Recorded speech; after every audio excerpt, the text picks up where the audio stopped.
ನಮಸ್ಕಾರ ಸ್ನೇಹಿತರೆ, ಇವತ್ತಿನ ವಿಷಯ ಏನಪ್ಪ ಅಂತಂದರೆ ಫುಲ್ ಗಾಡಿ ಕ್ಲೀನಿಂಗು.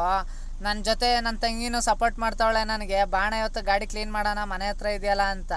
ನನ್ನ ತಂಗಿನೂ ಪಾಪ ಹೆಲ್ಪ್ ಮಾಡ್ತಾಳೆ, ನಂಗಂತೂ ಖುಷಿ. ಯಾಕಪ್ಪ ಅಂತಂದರೆ ಮೊನ್ನೆ ಗ್ಲಾಸ್ ಹೊಡೆದೋಗಿತ್ತು ಗಾಡೀಲಿ, ಅದನ್ನೆಲ್ಲ ಇವತ್ತು ಕ್ಲೀನ್ ಮಾಡಬೇಕು. ಇನ್ನೇನು ಆಯುಧ ಪೂಜೆ ಎಲ್ಲ ಹತ್ರ ಬಂತಲ್ಲ, ಅದಕ್ಕೆ ಎಲ್ಲ ನೀಟಾಗಿ ಕ್ಲೀನ್ ಮಾಡೋಣ ಅಂತ ನೋಡಿ ಒಂದು ಅರ್ಧಂಭಾಗ ಎತ್ತಿದ್ದೀನಿ. ಸಣ್ಣ ಪುಟ್ಟ ಗ್ಲಾಸ್ಗಳೆಲ್ಲ ಸೆಂಟ್ರಲ್ಲವೇ, ಅದನ್ನೆಲ್ಲ ತೆಗಿಬೇಕು. ಯಾಕಂತ ಅಂದರೆ ಗಾಡಿ ಕ್ಲೀನಾಗಿದ್ರೇ ಲಕ್ಷ್ಮಿ ಒಲೆಯೋದು. ಅದಕ್ಕೋಸ್ಕರ ನೋಡಿ ಇಲ್ಲಿ ಇದ್ರ ಸಂದಿಲೆಲ್ಲ ಎಷ್ಟು ಗ್ಲಾಸ್ಗಳು ಪೀಸ್ ಐತೆ ಅಂತ. ನನಗಂತೂ ಇದು ತೆಗಿಯೋಕ್ಕೆ ಭಯ ಆಯ್ತೈತೆ, ಯಾಕಂದರೆ ಕೈಗೆ ಚುಚ್ಕೊಂಬಿಟ್ರೆ ಊಟ ಮಾಡೋಕ್ಕಾಗಲ್ಲ. ಅದಕ್ಕೇ ಗಾಡಿ ಎಲ್ಲ ಮಾತ್ರ ಫುಲ್ಲು ಗಲೀಜಾಗಿತ್ತು ಗುರು.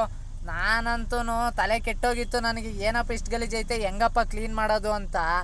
ಆದರೆ ಇನ್ನೇನು ಮಾಡೋದು, ಮಾಡಲೇಬೇಕು. ಆಯುಧ ಪೂಜೆ ಹತ್ರ ಬಂತು, ಏನು ಮಾಡೋಕ್ಕಾಗಲ್ಲ. ನಾನು ಎಲ್ಲ ಕ್ಲೀನ್ ಮಾಡಿದೆ. ಪಾಪ ನನ್ನ ತಂಗಿನೂ ಎಷ್ಟೊಂದು ಹೆಲ್ಪ್ ಮಾಡಿದ್ಲು. ಅಲ್ಲಿ ಅದು ಸಂದಿಲೆಲ್ಲ ಇತ್ತಲ್ಲ, ಅದನ್ನೆಲ್ಲ ಗ್ಲಾಸ್ ಚೂರೆಲ್ಲ ಎತ್ಬಿಟ್ಟು ನೋಡಿ ಗುಡಿಸ್ತಾ ಇದ್ದೀನಿ ಎಲ್ಲ ನೀಟಾಗಿ. ಒಂದು ಚಿಕ್ಕ ಚಿಕ್ಕ ಜಾಗನೂ ಕೂಡ ನೀಟಾಗಿ ಗುಡಿಸ್ಬೇಕು, ಯಾಕಂದರೆ ಗಾಡಿ ನೋಡೋಕೆ ಚೆನ್ನಾಗಿ ಕಾಣಬೇಕು. ಮಾತ್ರ ನಾನಂತೂ ಅಲ್ಲಿ ಕೈ ಹಾಕಿ ತೆಗಿಯೋಷ್ಟೊತ್ತಿಗೆ ಸಾಕಾಗೋಯ್ತು. ಒಂದು ಕೈಯಲ್ಲಿ ಕುಯ್ಕೊಂಬಿಡುತ್ತೆ ಅನ್ನೋಷ್ಟು ಭಯ ಆಗೋಯ್ತು. ಸಾಕಾಗೋಯ್ತು ನನಗಂತೂ.